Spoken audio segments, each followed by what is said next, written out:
1960ကျော်ကာလတွေမှာမြန်မာနိုင်ငံဟာကိုယ်ပိုင်စစ်လက်နက်ထုတ်လုပ်မှုကိုစတင်ခဲ့ပါတယ်။အဲ့ဒီထက်ကလူသိများတဲ့ rifle တစ်လက်ကတော့ BA-63 ပါ။ဒီတနက်ဟာဂျာမန် HNK G3 Battle Rifle ကိုခြေခံပြီး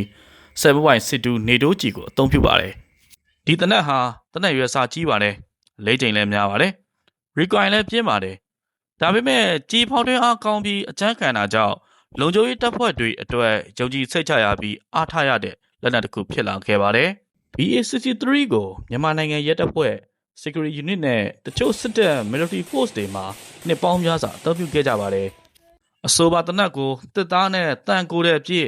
CAK ရဲ့တိုက်ပွဲဝင်သုံးဂန်နဝေတနက်အဖြစ်အပြည့်အဝမြင်တွေ့နေရဆဲပါ။နောက်ပိုင်းမှာတော့ MA Series Rifle တွေပေါ်လာပြီးပုံမပေါ်ပါပြီးခင်မိတဲ့ Model Rifle တွေအသုံးပြုလာပေမဲ့ BA-63 ကိုယနေ့အထိအသုံးပြုနေဆဲဖြစ်ပါတယ်။ King Hong Rifle တစ်လက်ဆိုပေမဲ့ဒီတနက်သမိုင်းကတော့လက်ရှိမျက်မှောက်ကာလထိမပြောက်ကွယ်သေးပါဘူး။